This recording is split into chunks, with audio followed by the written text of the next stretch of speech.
I guess the moral of the story is don't freak out. This looks bad, but it's actually recovering quite nicely. And if you are worried, then what you should do is you should just make sure that your coins are in a safe place.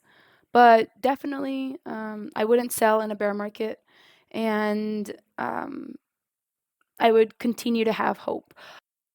Yeah, the fiat dollars. I was trying to explain that to my mom because she was like all worried. She's like, "Oh my gosh, why didn't you sell earlier?" I'm like, that money in the bank that you own is worth nothing. So, are you gonna panic? Yeah, that's what I was trying to tell her. I'm like, the money that you have in your bank is worth absolutely nothing. I'd rather have crypto than fiat. So, okay. Well, one of so an a really uplifting article that I read that I thought was that made me feel a lot better about everything that's going on. The future the future plan for crypto. And the good thing about this post is that it wasn't posted this week. It was posted, what did I say, 9 years ago? So all of the people that so mind you, this isn't like dependent on today's crisis, right? It's saying that as the price for Bitcoin increase, these are some of the things that are going to start to change in the society. The point of this is that the point that I want to make is that the technology that we are currently investing in is super powerful, right? It's so powerful that a lot of people refer to it as like web 3.0. And not only is it going to change like the internet, not only is it going to change currency, it's going to change a lot of other things. Like it might have an impact on free speech. We talked about that in one of the other episodes.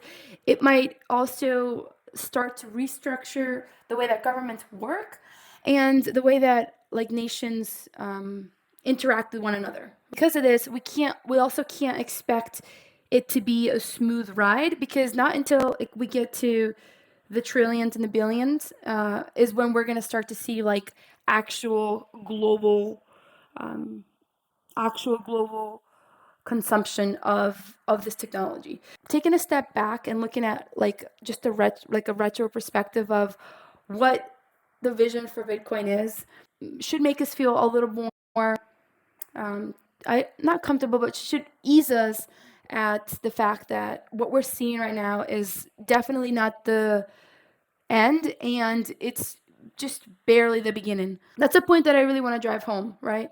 It's we are so far away from the entire vision of blockchain technology is going to bring to our society that we cannot let like little tiny hiccups or little bumps along the way stop us from adopting what could be possibly one of the greatest technologies that has ever been created by humankind, right?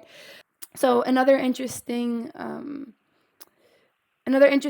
thing that I was listening to earlier today talked about how as human beings we've done like tons of great advancements when it comes to technology, um, like the fact that we're able to utilize like so many minerals, chemicals, the fact that we're able to harvest like electrical energy and wind power and solar energy and geothermal energy, and the fact that we're able to like and make society function and give us so many like advances, and that makes like mankind's is adaptation of technology very, very high. However, something that mankind hasn't been doing as great is finances. So the fact that like one single entity can just create money out of thin air and the fact that like inflation is a thing and a lot of these things are just like political ideas that have taken place like centuries ago and impacted where we are now as like a financial society. Blockchain technology is really going to help get us to a better financial state overall as a society. We're just seeing like the very beginnings of that change start to happen. So, as revolutionary as we are in our technological advances, we are very, very far behind on what could be like a very strong financial system. And we're seeing the repercussions of that every single day as we, engage in war and your fiat currency is worth nothing, as we currently have all of these recurrent recessions that just continue to occur decade after decade, these mini recessions that we keep having. All of this is it's just poorly executed economics. And until we adapt to technologies such as crypto, which are less based on political ideology and more based using technology as a way to like forticate and stabilize our financial system. Until we get to that point, we're going to continue to see a lot of financial instability. Hopefully that um, hopefully that makes you feel hopefully that rant that I just went on makes you feel a little bit better about where we are as far as crypto, where we are as far as like economy as a whole.